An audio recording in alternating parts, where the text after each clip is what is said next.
l'émission Parole de femmes. Bienvenue à toutes. Aujourd'hui, nous allons parler de la nourriture. Miam, Est-ce miam. que la nourriture, miam miam, la nourriture est-elle notre amie ou notre ennemi? On va parler régime aussi, mesdames. Donc attention, prenez des notes aujourd'hui. Et nous avons le plaisir, avec mes amies Aurélie, Anne et Mathilde, de recevoir Audrey Mac. Hello, Audrey. Bonjour, super. Et bonjour tout le monde là qui regarde derrière l'écran. Donc Audrey, toi tu as l'habitude surtout d'enseigner la justice, la foi, la guérison, mais là on va aborder un autre sujet, et puis la grâce aussi, mais on va aborder un autre sujet, la nourriture, et puis finalement vous allez vous rendre compte au fur et à mesure de l'émission qu'on n'est pas si éloigné du sujet de la grâce en parlant nourriture, régime et tout ça. Donc toi Audrey, tu nous disais que quand tu étais plus jeune, tu avais l'habitude de faire du yo-yo avec ton poids. Oui, si je devrais appeler cette émission Parole de femme, lui donner un titre, je l'appellerais Plus de régime, fini le yo-yo. Pourquoi? Parce que quand j'étais jeune, de l'âge de 15 ans à peu près jusqu'à l'âge de 30 ans, c'est pas que ça veut pas dire que je suis plus jeune, mais quand j'étais plus jeune, j'étais comme Miss Yo-Yo, c'est-à-dire que j'allais d'un régime en régime, pas de gloire en gloire, mais de régime en régime. Et j'avais mon poids qui fluctuait tout le temps. C'était 20 kilos, 30 kilos. Ah oui, vraiment des grosses fluctuations. J'ai eu presque jusque des fois 40 kilos de plus. Wow. Et mais alors vraiment j'arrivais à un moment où j'en ai eu marre parce que je voyais que c'était pas vraiment un problème de poids.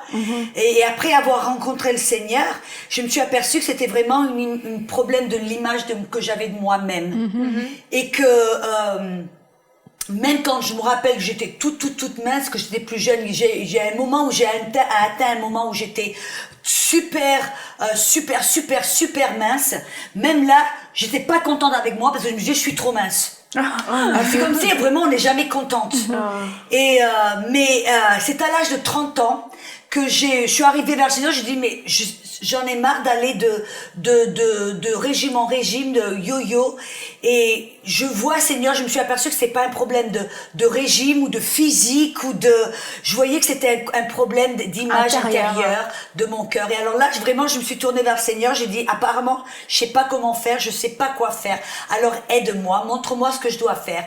Et à ce moment-là, j'avais en fin de compte, je savais que je voulais arriver à un certain poids ou à un certain niveau. J'ai dit, j'aimerais bien être à ce poids-là. Mais j'ai dit, Seigneur, même si ça prend 10 ans, c'est pas un problème, parce que ce que je sais qui est important, c'est que j'ai vu en fin de compte, comme tu as dit, que j'avais pas une relation vraiment avec Dieu, j'avais une relation avec la nourriture. Comme on dit, manger ses émotions. Voilà. Mais je pense que nous, les femmes, on est vraiment spécialement connectées avec nos émotions. Donc, Et avec nos casseroles. oui, c'est ça. Donc, je pense que je dirais pas la majorité, mais une grande majorité des femmes, on peut avoir un mauvais rapport avec la nourriture parce que la nourriture est connectée avec nos émotions. Donc, on peut dire, je mange parce que je suis contente, je mange parce que je suis déprimée, je mange parce que je célèbre quelque chose. Dis-nous, là, comment, tu sais, t'es arrivé à te défaire de ce stigma de émotion égale nourriture, nourriture égale parce que le fait, c'est que quand on est déprimé, au lieu d'aller vers le Seigneur ou le Saint-Esprit qui est celui consolateur, qui est là pour nous aider à aller au travers, de sortir de ces émotions, au lieu d'aller vers le Seigneur, on va direct vers le frigidaire. Et moi, je me rappelle, c'était si je me sentais déprimée, alors je pouvais ouvrir un truc de crème glacée et je pouvais manger 1 litre de crème glacée à la petite cuillère en une fois. Parce que si je me sentais déprimée, c'était vers la nourriture que je me tournais pour trouver du confort. Avec la culpabilité qui vient avec après. Et d'abord, mais quand on le faisait, on se rend pas compte. C'est ça le fait, le danger. C'est quand on le fait, on se rend pas compte, on se dit, parce qu'après tout, la crème glacée, c'est bon quand même. Et on mange, et pendant qu'on la mange, ça nous soulage, on se sent bien, c'est réconfortant. Mais après, c'est comme une vipère, ça vous mord après, vous sentez, vous êtes laissé avec 1 litre de crème glacée sur le ventre et vous vous sentez non seulement lourd, mais vous vous sentez condamné, minable, laide, impuissante, vaincue. Wow. Et c'est là où le Seigneur m'a montré, il m'a dit, arrête d'aller vers la nourriture ou de faire, et ce qu'il m'a montré, c'est de commencer à développer vraiment, à me jeter à tout entière dans ma relation avec Dieu. Et au lieu d'aller vers la nourriture pour trouver du confort, d'aller vraiment vers Dieu. Et et vraiment là, j'ai appris une leçon parce qu'après quand j'étais j'avais 30 ans, après quand je suis partie en tant que missionnaire, que je voyageais dans des endroits où j'étais toute seule, comme j'étais en Inde ou en Albanie ou au Népal, j'étais toute seule. Si je n'avais pas appris cette leçon de vraiment d'aller vers le Seigneur pour qu'il m'aide au travers de mes émotions, ben j'aurais pas pu y arriver, parce qu'il y avait des moments, je me rappelle, où j'étais en Inde, j'étais toute seule, et je me rappelle, il y avait des choses qui se passaient où j'étais dans ma chambre toute seule, et où je me suis sentie tellement isolée. Il y a des fois, je me sentais tellement isolée que j'avais appris à aller vers le Saint-Esprit pour prier, pour être dans sa présence, pour lui parler, partager avec lui, pour vraiment partager mes émotions, parce que là, il n'y avait pas de frigidaire, il n'y avait pas de crème glacée. Il n'y avait pas de crème glacée, donc c'était moi et le Saint-Esprit, ou le Saint-Esprit et moi. Tu comprends ce que je veux dire? Oui.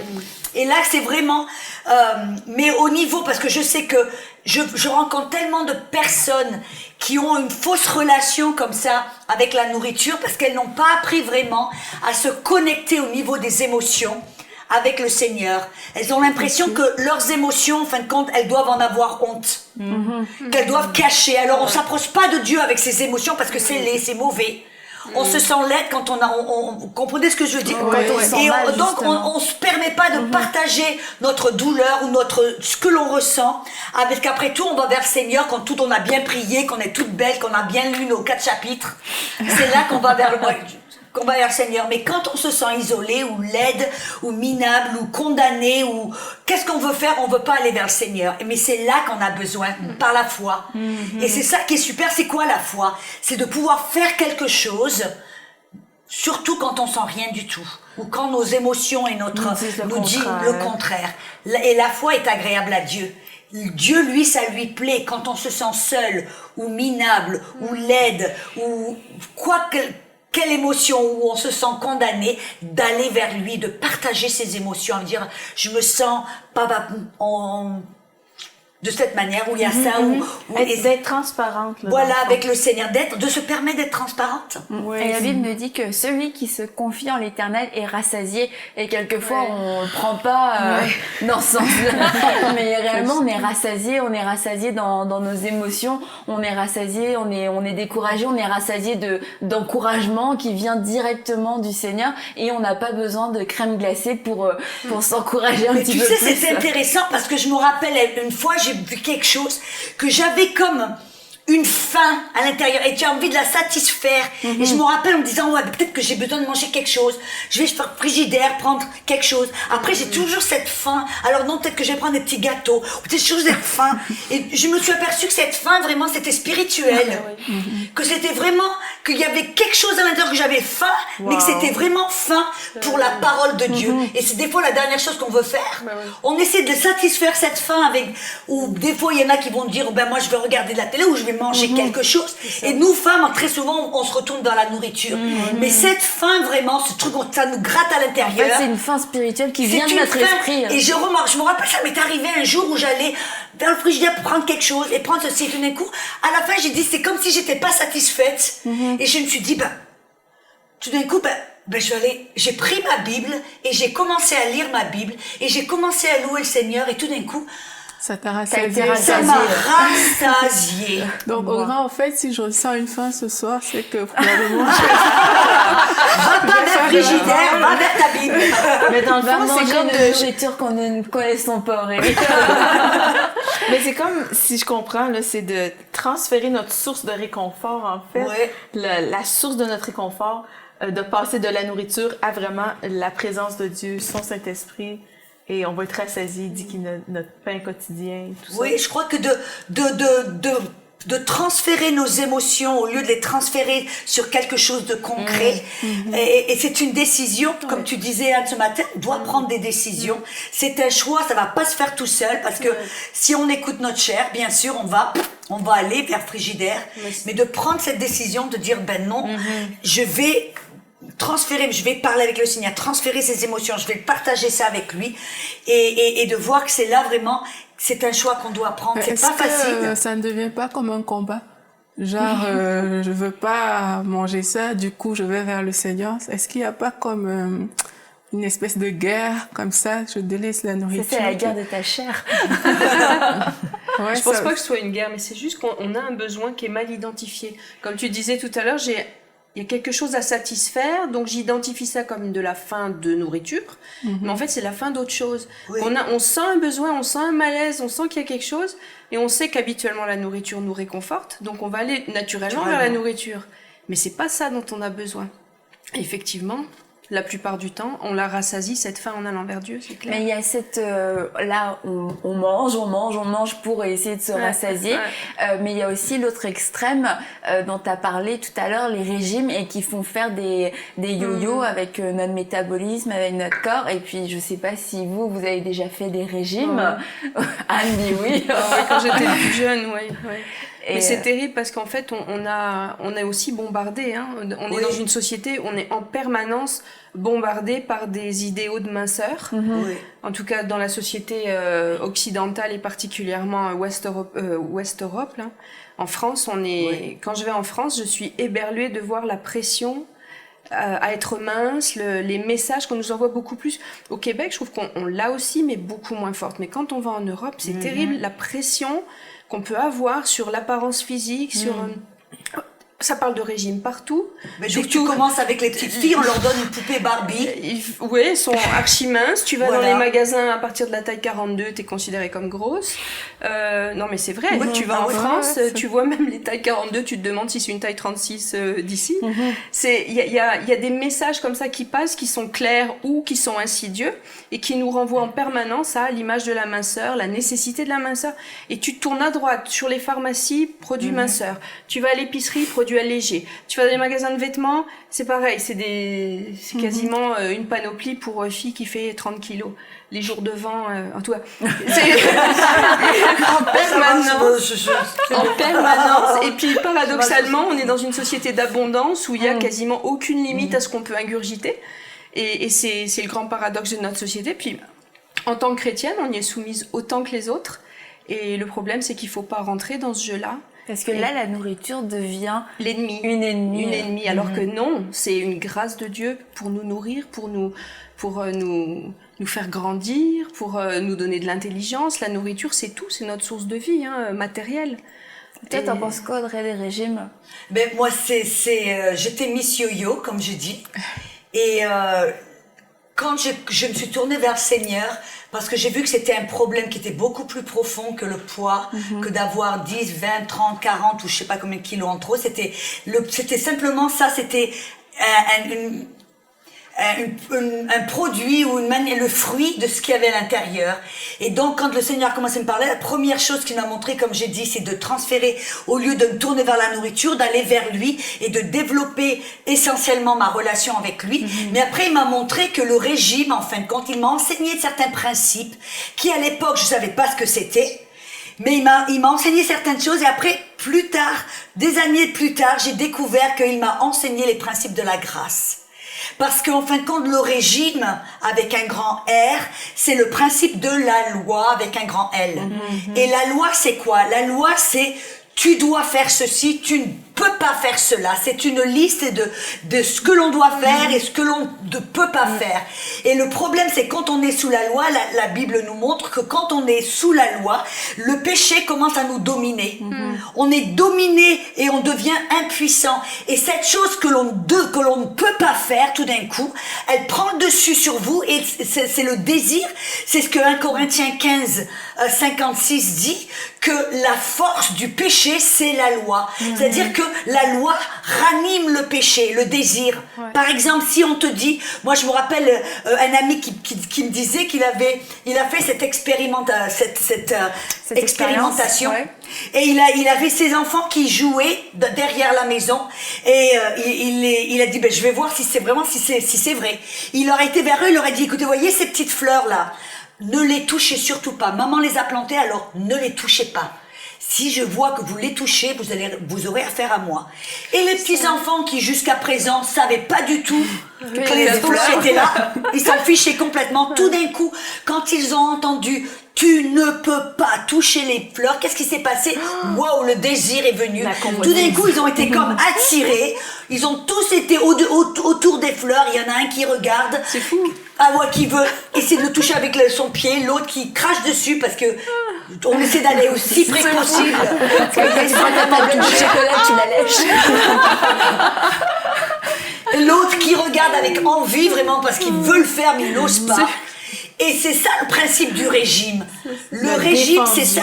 La loi domine. Le péché va faire en sorte, la loi va faire en sorte que le désir, la convoitise, le désir va s'augmenter. C'est ça le régime. Le régime, dès qu'on te dit, tu ne peux pas avoir de chocolat, c'est interdit. Quand tu rentres dans le domaine de l'interdit, que tu ne peux pas avoir de chocolat, tu peux plus avoir de pizza, c'est fini la poutine, et tu peux plus avoir de bonbons, et des choses que tu aimes. Alors tout d'un coup, quand tu rentres dans ce truc de l'interdit, ce désir pour le chocolat, la pizza et tout ça, C'est décuplé, ouais. et tout d'un coup, la plupart de nous, qu'est-ce qu'on a fait? On a fait des régimes, alors ça a été bon pendant, on le sait toutes, 1 semaine, 2 semaines, si on est super forte, peut-être 1 mois, et tout d'un coup, qu'est-ce qui se passe? On a les bonbons, les chocolats, la pizza, les pommes frites qui nous sortent tous du nez. En même temps, on se fait du On binge. pense à toutes les choses qu'on ne peut pas. On ne peut pas avoir. Alors, tout d'un coup, sur un moment de faiblesse, on mange tout. La gloutonnerie. C'est pour ça que le régime ne marche pas. La Bible nous dit que la loi ne peut rendre personne juste et parfait. Elle est impuissante à nous rendre juste. De la même manière, le régime est impuissant pour vous aider à perdre du poids. Pourquoi? Parce que ça va faire en sorte que cette nourriture qui est supposée être votre ami devient votre ennemi. Alors, Ouais. comment Est-ce faire que ça pour veut dire sortir? qu'on peut tout manger? Vu que voilà, Eh ben, bonne nouvelle, Aurélie. Voilà, écoutez-moi bien. La Bible nous dit, écoutez bien, ça se trouve dans le... d'abord, je vais lire 2 Corinthiens 3,17. Ok. La Bible nous a dit dans Romains 7,6 que maintenant Dieu nous a libérés de la loi, ou libérés du régime, mesdames, afin que nous puissions le servir dans la liberté, non selon la lettre qui tue, mais selon l'esprit qui vivifie. Et donc maintenant, le même principe, ça veut dire que maintenant nous ne sommes plus sous la loi ou sous le régime, mais nous entrons maintenant dans un domaine de liberté. Et la Bible nous dit, et on peut faire ce parallèle entre la loi et le régime, et la liberté, c'est-à-dire qu'on se voit maintenant comme des personnes libres. Et la Bible dit dans 1 Corinthiens 6, 12 et 1 Corinthiens 10, 23, Paul dit, tout m'est permis. Ça, c'est veut la dire- bonne nouvelle, Aurélie. Tout est permis, ça veut dire que tu peux maintenant, arrête de te dire je peux pas avoir ceci, je peux pas. Non, tout m'est permis. Si tu veux du chocolat, tu peux en avoir. Si tu veux de la pizza, tu peux en avoir. Et les gens, des fois, je vois déjà les femmes qui se disent oh, mais ça, je peux pas manger ça. Je peux pas, non, c'est impossible. Non, mais voyez, ça c'est de commencer. Premièrement, c'est ça que le Saint-Esprit m'a dit, commence à penser comme une personne qui est mince. Comme quelqu'un qui n'a pas de problème de nourriture. Si tu observes quelqu'un qui n'a pas de problème de nourriture, elle voit des chocolats, elle se dit pas oh, je peux pas en avoir. Interdit, ça une personne qui n'a pas de problème, ce temps de relation malsaine avec la nourriture, elle voit une boîte de chocolat. Oh super, ouais, je peux en avoir. Je dis jamais. Mais qu'est-ce qu'elle va faire? Observe. Elle va prendre un petit chocolat. Elle va le manger, non pas l'engouffrer comme ça et sans même savoir à quoi ça quel goût. Non, elle va le manger à petits bouts, le déguster. Mais oui. Et puis tout d'un coup, son désir est satisfait. Ouais. Elle en aura peut-être un deuxième. Après tout, je vais essayer quelque chose d'autre. Elle en aura et puis tout d'un coup, c'est bon. Parce que qu'est-ce qui se passe? À partir quand tu es dans l'interdit, t'en as envie. Ouais. Là, tu veux toute la Et boîte ça de te domine. chocolat. Là. Mais quand tu sais, je peux en avoir, tout d'un coup, ce désir, ça perd sa puissance. Ça perd, et le désir, tout d'un coup, tu peux en avoir. Je me rappelle, j'avais une jeune fille qui avait des problèmes de poids depuis qu'elle était toute jeune.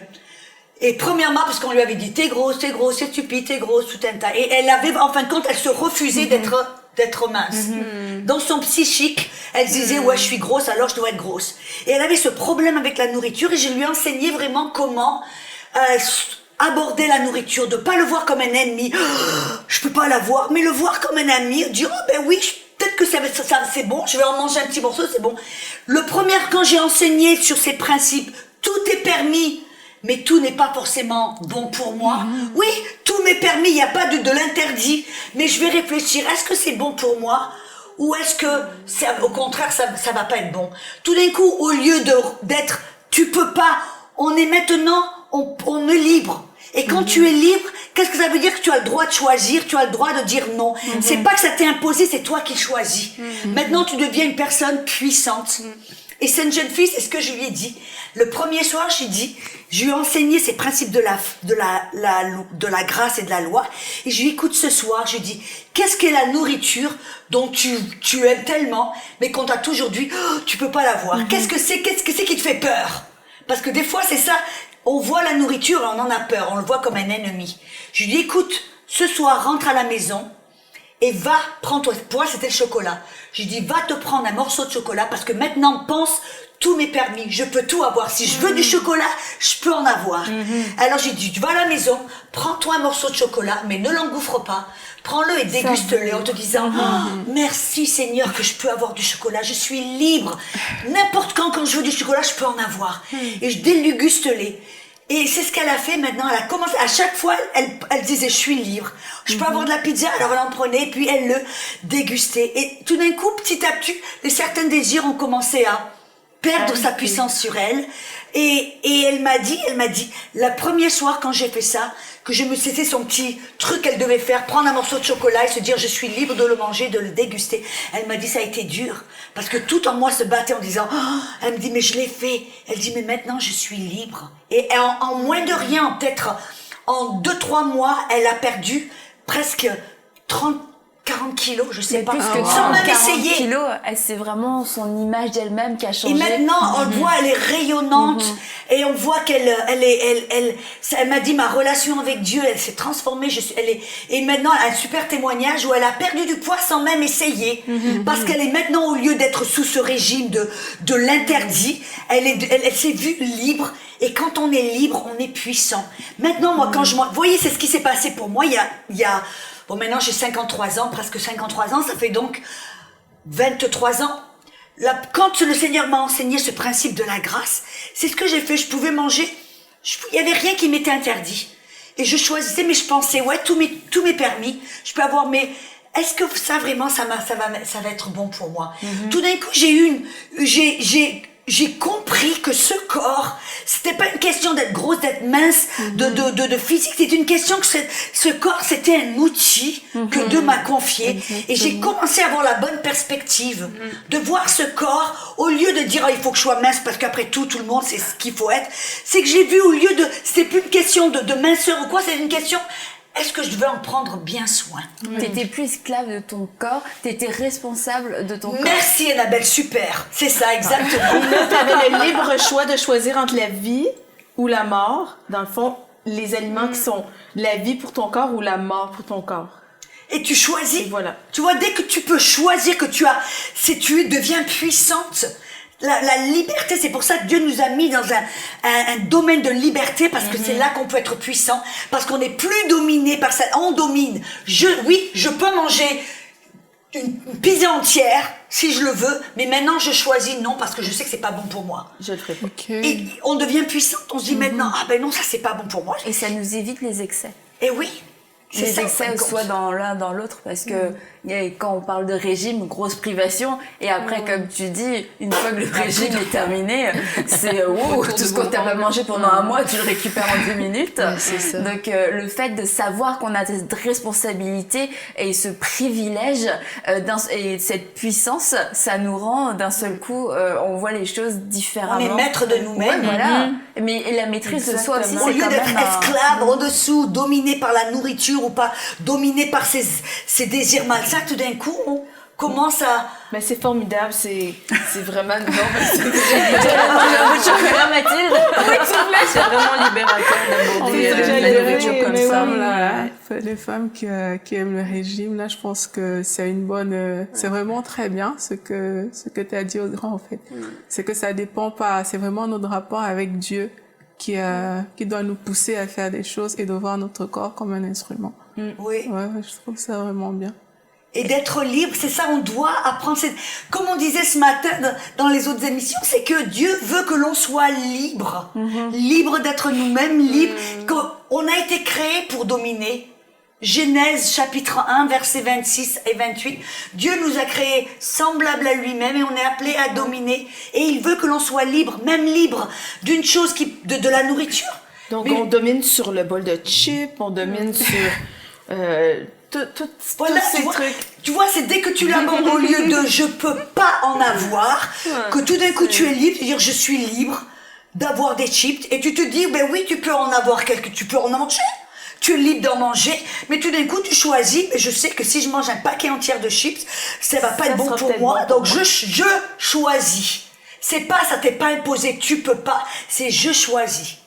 C'est un dynamisme totalement différent. Totalement. Ben merci Audrey pour ce partage. Mesdames, vous avez compris, la nourriture n'est pas votre ennemi. La nourriture est une bénédiction. Il y a des gens qui meurent de famine partout dans le monde. Et nous, dans les pays où on a de l'abondance, comme Anne a dit, on est là en train de se priver parce que nous avons un mauvais rapport avec la nourriture. Donc arrêtez de fuir. La Bible nous dit de fuir les passions de la jeunesse, mais de ne pas fuir la nourriture. Voyez la nourriture comme une bénédiction et sachez que vous n'êtes plus esclave de la nourriture, vous êtes responsable de votre corps et la nourriture est bonne pour votre corps avec sagesse. On a dit tout est permis, mais tout n'est pas utile. Aurélie s'en souviendra ce soir en mangeant son souper.